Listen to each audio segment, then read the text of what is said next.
मङ्गलं भगवान् शम्भुः मङ्गलं वृषभध्वजः मङ्गलं पार्वतीनाथो मङ्गलायतनोहरः सर्वमङ्गलमाङ्गल्ये शिवे सर्वार्थसाधिके शरण्ये त्र्यम्बके गौरी नारायणि नमोऽस्तुते।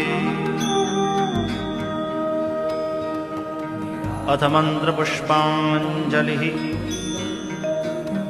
ॐ जग्नेन जग्नमयजन्त देवास्तानि धर्माणि प्रथमान्यासन् तेहनाकं महिमानः सचन्त यत्र पूर्वे साध्याः सन्ति